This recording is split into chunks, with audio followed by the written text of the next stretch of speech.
Nah, guys, kembali lagi di channel Aprisitorus, di mana channel ini akan memberikan diri kamu suatu informasi baik dari pekerjaan, asmara, keuangan, serta kehidupan diri kamu secara general. Sebelum saya memberikan suatu informasi dari berbagai aspek yang barusan saya katakan tadi, saya juga mengingatkan kepada teman-teman, informasi yang saya berikan terhadap diri kamu bukan suatu acuan untuk kamu ambil dan untuk kamu terima. Saya hanya bisa memberikan diri kamu suatu informasi berdasarkan kartu yang saya pegang ini. Diri kamu hanya bisa berencana terhadap kehidupan kamu, akan tetapi di balik dari informasi dan perencanaan tersebut, lagi-lagi yang menentukan adalah Sang Pencipta.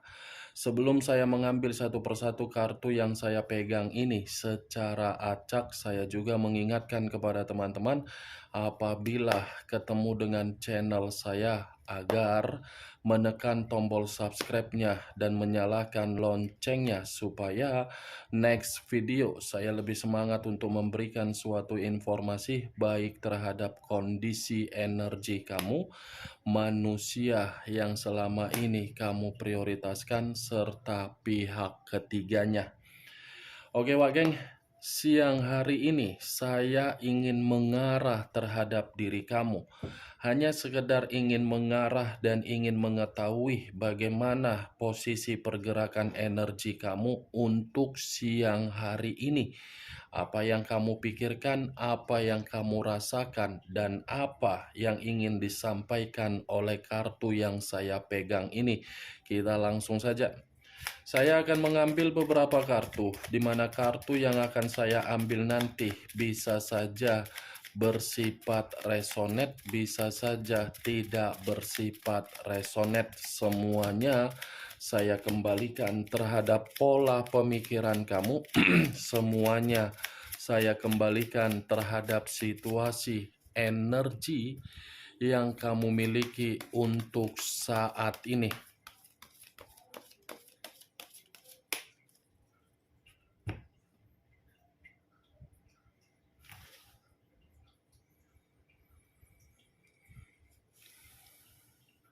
Muncul kartu ini. Sekali lagi saya mengatakan, muncul kartu yang saya pegang ini. Di mana kemunculan kartu yang saya pegang ini seperti memberikan suatu isyarat atau gambaran yang dimana gambaran tersebut berasal dari kondisi perasaan kamu. Kondisi perasaan yang bisa saja untuk siang hari ini saya mengategorikannya masih menyimpan begitu sangat dalam bentuk kekecewaan dari orang yang kamu prioritaskan. Ada apa dengan kondisi perasaan kamu, Wak Gek?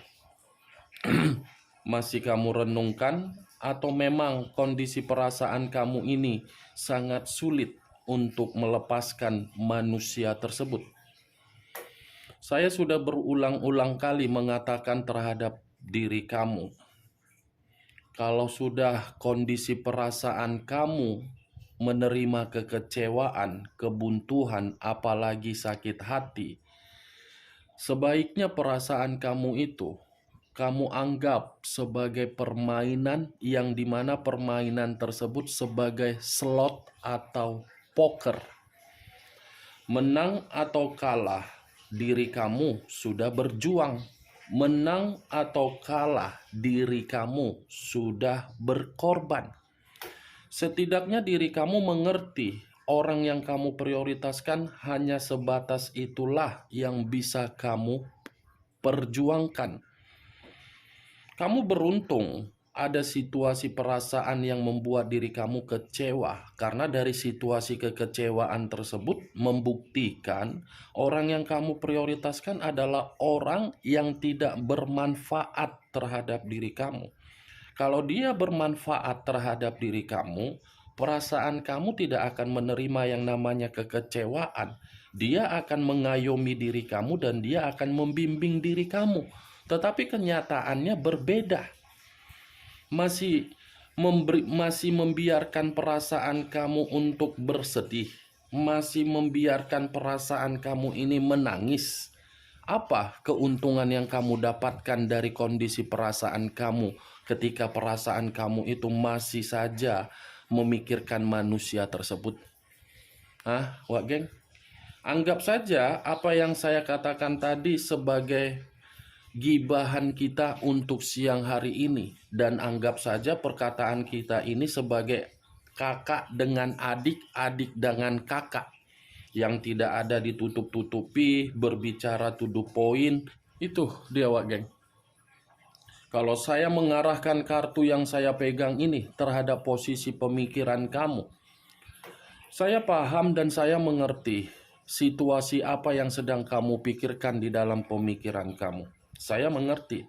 Karena selama ini, apapun yang kamu lakukan dan apapun yang kamu rencanakan dan apapun yang ingin kamu eksekusikan, pasti hasilnya selalu menerima kegagalan.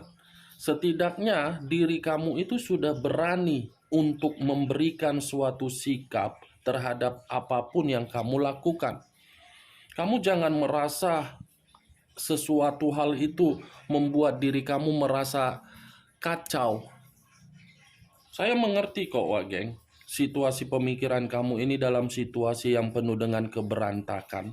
Tetapi jangan sampai pemikiran kamu yang penuh dengan kekacauan itu membuat diri kamu terhambat untuk memberikan semangat di dalam energi kamu. Kenapa saya mengatakan kondisi perasaan dengan kondisi pemikiran kamu seperti apa yang saya katakan tadi? Kartu pertama yang saya pegang ini, Seven of Pentacles, yang terdiri dari 7 koin, di mana 7 koin ini ibarat kehidupan kamu itu penuh dengan ilalang. Tetapi ilalang yang menghampiri diri kamu, ilalang yang mengelilingi kamu, hanya untuk menjatuhkan diri kamu. Bahkan orang yang selama ini kamu kira bisa kamu bangga-banggakan, orang yang selama ini kamu berikan suatu bentuk harapan, ternyata orang tersebut ilalang untuk menjatuhkan kehidupan kamu sampai diri kamu merasa sangat menjerit. Muncul kartu Five of Cups, terdiri dari 5 cawan. Kalau saya mencoba menarik satu cawan dari kelima cawan yang barusan saya katakan, satu cawan yang saya tarik ini seperti memberikan suatu gambaran ada kesedihan di dalam pergerakan energi kamu. Siang-siang bolong mengarah terhadap diri kamu, ternyata diri kamu ini masih menyimpan kesedihan dari permainan asmara kamu. Saya tidak bisa menyalahkan hal tersebut terjadi di dalam diri kamu. Kalau saya menyalahkan diri kamu, itu pembawaan dari naluri. Wajar merasa bersedih, di mana kesedihan tersebut karena memang bukan atas dasar kesalahan diri sendiri, tetapi dari kesalahan orang yang selama ini diarahkan tetapi tidak mau diarahkan. Bukan hanya bersedih dari pergerakan energi kamu. Sepertinya diri kamu ini pun sangat kuat merasa bersalah. Kenapa diri saya bisa seperti ini? Kenapa diri saya ini sangat sulit untuk melupakan manusia tersebut, padahal manusia itu sudah memberikan suatu bentuk atau dampak negatif terhadap diri saya. Rasa bersalah kamu itu selalu menghantui diri kamu, tetapi bukan dalam arti untuk menghantui diri kamu, kamu yang salah. Melainkan rasa bersalah itu menghantui diri kamu dalam kondisi penyesalan. Menyesal karena memang diri kamu sudah kehilangan yang namanya kebahagiaan. Nih, Wak, muncul kartu The Wheel of Fortune. The Wheel of Fortune, perputaran waktu, siklus kehidupan, titik balik di dalam kehidupan. Kalau saya menarik dari perputaran waktu, ada kaitannya terhadap manusia tersebut. Manusia itu datang di dalam kehidupan kamu bukan memberikan diri kamu suatu bentuk kehidupan yang penuh dengan keberuntungan, bukan memberikan suatu sikap kehangatan, tetapi kehadiran diri Dia hadir di dalam kehidupan kamu, malah membuat diri kamu ini berada di dalam titik kehidupan yang begitu sangat melarat. Oke, yang seharusnya diri kamu ini bisa memiliki kehidupan yang beruntung, bisa memiliki segala sesuatu hal yang bersifat bahagia, tapi begitu manusia itu datang, semuanya terhambat. Manusia itulah yang sudah menang banyak dari diri kamu. Dia mendapatkan keberuntungan dari diri kamu, dia mendapatkan perkembangan dari diri kamu, dia mendapatkan kemajuan dari diri kamu, bahkan dia pun mendapatkan kestabilan secara keuangan dari diri kamu. The Wheel of Fortune, wah geng, kalau saya memutarbalikkan perkataan yang barusan saya katakan, The Wheel of Fortune ini mengatakan terhadap diri kamu, jangan terlalu memikirkan situasi yang sudah terjadi membuat pemikiran kamu merasa sangat gelisah. Tidak usah kamu merasa gelisah, khawatir. Kegelisahan kamu itulah yang akan membuat diri kamu tidak mendapatkan keberuntungan. Kalau kamu yakin dan ingin memperbaiki situasi kekecewaan atau kegagalan atau penolakan yang selama ini kamu lakukan, yang kamu terima, kamu berusaha di dalam diri kamu sendiri, yakin untuk kamu perbaiki, ada keberuntungan. Wah, geng, ini kartu keberuntungan terhadap diri kamu. Terima keberuntungan itu asal pergerakan energi kamu tidak lagi bersifat gelisah. Muncul kartu Two of Wands, terdiri dari 2 tongkat. Kalau saya mencoba menarik 1 tongkat dari kedua tongkat yang barusan saya katakan, sepertinya diri kamu ini ada perencanaan yang ingin kamu lakukan dalam waktu dekat, tetapi diri kamu ini seperti orang yang kebingungan, seperti orang yang merasa ketakutan bagaimana hasilnya, bagaimana dampaknya, bagaimana situasi yang akan diterima. Apa yang membuat diri kamu merasa bingung dari perencanaan yang ingin kamu lakukan, padahal diri kamu sudah ada niat? Lakukan saja kalau memang ada perencanaan tersebut. Karena kartu sebelumnya sudah mengatakan ada keberuntungan. Tidak usah kamu merasa bingung, labil, padahal diri kamu ini bersemangat. Ada gairah, ada nafsu untuk melakukan, tetapi diri kamu bingung. Muncul kartu Five of Wands, terdiri dari 5 tongkat. Kalau saya mencoba menarik 1 tongkat dari kelima tongkat yang barusan saya katakan, 1 tongkat yang saya tarik ini seperti memberikan suatu gambaran di dalam perjalanan komitmen kamu. Pantaslah kartu pertama yang keluar Seven of Pentacles yang saya katakan tadi, diri kamu ini menerima kekecewaan, penolakan, dan kekacauan. Ternyata orang yang kamu prioritaskan hanya menganggap diri kamu itu suatu pelampiasan saja. Kenapa pelampiasan? Diri kamu itu hanya dianggap sebagai kompetisi. Kompetisi dalam arti apa? Bersaing. Bersaing dalam arti apa? Untung dan rugi. Di mana ada keuntungan, di situ manusia itu mau mengayomi kamu. Ketika tidak ada suatu bentuk keuntungan, dia akan membuat diri kamu menerima kerugian.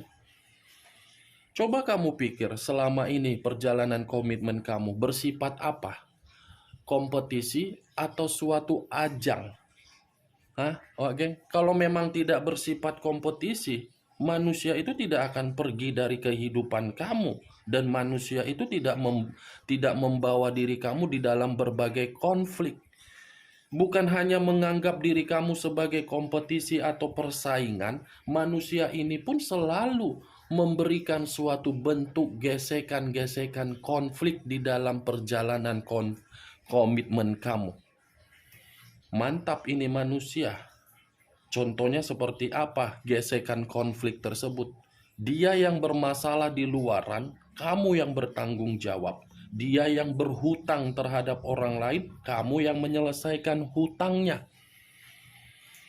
Itu kan, Wak Geng? Dia yang terpuruk akibat kebiasaan buruk dia yang selalu merugikan orang lain, tetapi diri kamu yang mencoba untuk membuat manusia tersebut terhibur, merasa nyaman, dan merasa tenang ketika manusia itu mendapatkan apa yang dia inginkan, padahal dia hanya menganggap diri kamu sebagai kompetisi.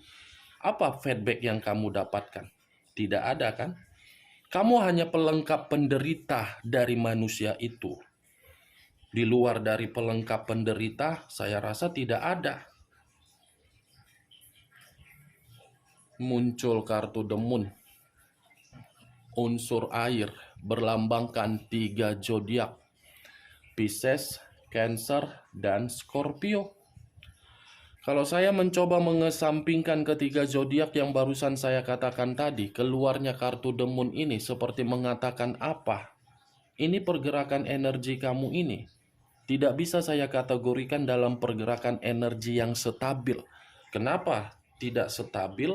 Pemikiran kamu seperti orang yang begitu berimajinasi, tetapi imajinasi yang tidak wajar. Perasaan kamu penuh dengan kecemasan, batin kamu seperti ketakutan. Ada yang kamu cemaskan, ada yang kamu takutkan, tetapi diri kamu ini seperti mencoba untuk memberikan suatu bentuk kebenaran, tetapi kebenaran ini malah membuat diri kamu terpojokkan. Itu contohnya dari perjalanan komitmen kamu. The Moon, Wak Geng. Kalaupun saya mengatakan diri kamu sangat sulit untuk melupakan manusia itu, padahal manusia itu sudah memberikan suatu dampak negatif di dalam komitmen kamu, ya lagi-lagi ada permainan di luar dari logika kamu yang dia mainkan, di mana apa yang dia mainkan itu dengan sengaja agar diri kamu itu secara energi bisa tersedot oleh manusia tersebut. Tetapi kalaupun di luar dari manusia itu kamu menganggap ada berbagai kejadian yang terjadi terhadap diri kamu baru-baru ini, sebulan yang kemarin, 2 bulan kemarin, di mana kejadian tersebut membuat diri kamu bingung untuk memberikan daya nalar secara logika, itu mungkin ada seseorang yang merasa tidak suka terhadap diri kamu, di mana ketidaksukaan itu pernah meminta tolong terhadap diri kamu, tetapi diri kamu tidak bisa memberikan, muncul sakit hati. Ada seseorang yang sakit hati terhadap diri kamu, di mana permainan mistis membuat diri kamu merasa pemikiran kamu ini berimajinasi yang tidak wajar. Keluar kartu The Moon. Begitu saya mengangkat kartu The Moon ini, saya tidak tahu harus berbicara apa. Di satu sisi, manusia itu penuh dengan kebohongan, tetapi kebohongan yang dia miliki selalu membuat manusia itu tidak bisa untuk disalahkan, melainkan selalu dibenarkan. Ketika diri kamu mengetahui kebohongan atau rahasia yang dia berikan, yang dia sembunyikan, manusia ini pintar untuk menutupi kesalahan tersebut dan menyudutkan diri kamu. Bukan hanya itu saja, secara kebutuhan manusia itu pelit memberikan keuangan terhadap diri kamu. Taunya hanya menghakimi, taunya hanya menyudutkan, taunya hanya menyalahkan. Ketika disudutkan, ketika disalahkan, ketika dihakimi, tidak terima manusia yang selama ini kamu prioritaskan. Muncul kartu The Tower. Unsur tanah berlambangkan 3 zodiak. Capricorn, Taurus, dan Virgo. Kalau saya mencoba untuk mengesampingkan ketiga zodiak yang barusan saya katakan tadi, perjalanan komitmen kamu itu hanya membuat diri kamu menerima bencana, hanya membuat diri kamu menerima malapetaka. Kehancuran kan yang kamu terima dari perjalanan komitmen kamu.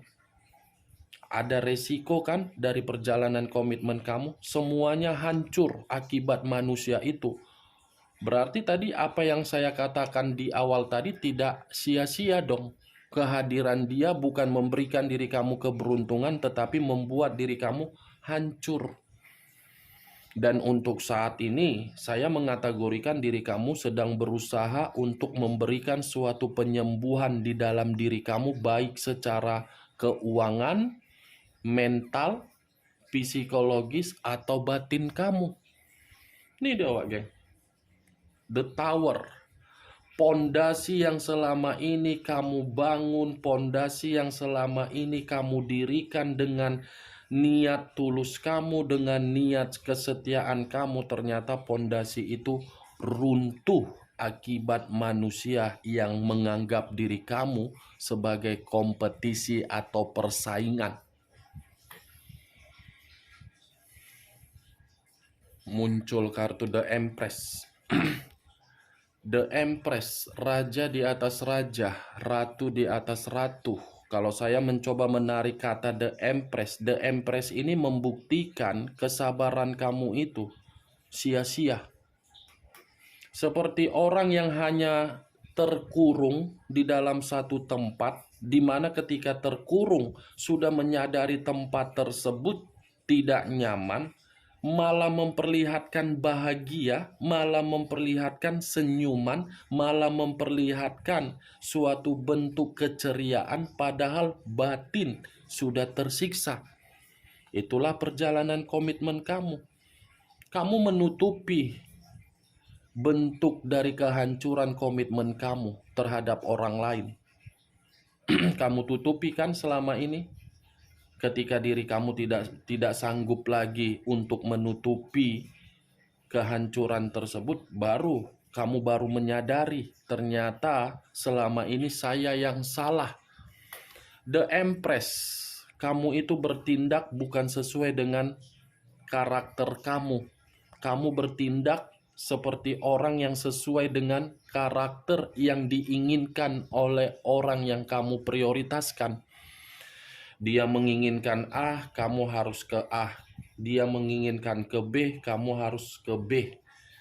Kemana karakter kamu yang di masa lalu yang begitu sangat tegas, berwibawa, karisma, elegan, anggun, pintar, cerdas?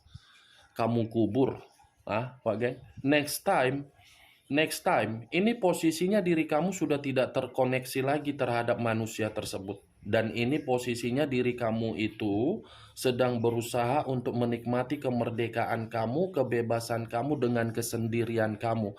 Jadi, buat karakter kamu sebagaimana yang kamu miliki agar orang lain yang di sekitaran kamu tidak bisa lagi untuk mengendalikan kamu, memanfaatkan kamu dan menipu ataupun mencurangi diri kamu. Kalau kamu sudah bersifat seperti itu sesuai dengan karakter kamu, saya rasa kartu The Empress ini akan membuktikan terhadap diri kamu ada suatu bentuk kehidupan yang akan membuat diri kamu menerima kebahagiaan. Ibaratnya ada suatu bentuk kedamaian di dalam diri kamu sendiri. Bukan hanya kedamaian, tetapi ada situasi kesuburan dari posisi keuangan kamu. Muncul kartu Ten of Cups, terdiri dari 10 cawan. Kalau saya mencoba menarik satu cawan dari ke-10 cawan yang barusan saya katakan tadi, satu cawan yang saya tarik ini seperti mengatakan diri kamu pun akan mendapatkan suatu kabar baik atau kabar bahagia dalam waktu dekat. Three of Cups. Ada kabar kegembiraan dalam waktu dekat akan kamu terima. Ada perayaan besar yang akan kamu rayakan.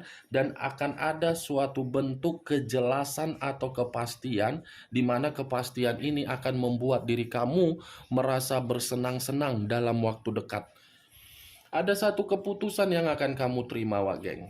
Keputusan itu bisa saja mengarah dari jenjang karir kamu, dari posisi bisnis kamu, dari penjualan aset kamu. Ada. Jadi diri kamu tidak usah kamu gelisah. Karena tadi keluar kartu The Wheel of Fortune, keberuntungan, kabar gembira, kebahagiaan, kesuburan.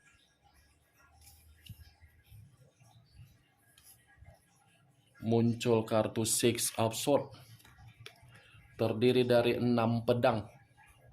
Kalau saya mencoba menarik satu pedang dari ke-6 pedang yang barusan saya katakan, satu pedang yang saya tarik ini seperti mengatakan dan mengharuskan dan menyuruh diri kamu untuk meninggalkan dan melepaskan situasi kehidupan kamu di masa lalu, terutama dari perjalanan komitmen kamu. Kamu harus bisa move on. Kamu harus bisa menata kembali kehidupan kamu untuk masa depan kamu. 6 pedang. Tinggalkan, bawa perahu kamu kembali demi masa depan kamu. Karena yang menentukan diri kamu ini bisa move on, bisa menerima kebahagiaan, dan bisa menerima kemakmuran, itu hanya diri kamu. Move on, hapus air mata kamu. Kamu jangan mengasihani diri sendiri, jangan menyalahkan diri sendiri dari perjalanan komitmen kamu. Keluarnya kartu Six of Swords ini sebagai kartu terakhir yang saya katakan terhadap diri kamu, dan sebagai kartu kesimpulan yang saya katakan tadi terhadap diri kamu. Bagaimana, Wak Geng? Apakah bisa masuk secara logika kamu dari apa yang saya katakan tadi? Kalau menurut diri kamu bisa masuk secara logika kamu, silakan angkat. Tetapi kalau menurut diri kamu tidak bisa masuk secara logika kamu, ya tidak usah kamu angkat. Anggap saja siang hari ini kita menggibah, di mana gibahan tersebut tidak berfaedah dan tidak berkualitas. Setidaknya diri kamu mengetahui kartu yang saya pegang ini adalah real dari pergerakan energi kamu. Perasaan hancur, kecewa, dibohongi, penuh dengan konflik. Tetapi kalau kamu bisa move on, ada kebahagiaan, ada kegembiraan, ada keberuntungan, ada kesuburan. Oke, Wak Geng? Hanya itu yang bisa saya berikan informasinya terhadap diri kamu. Yang positif ambil, yang negatif buang. Sekian dulu informasinya. Salam kartu tarot, salam zodiak.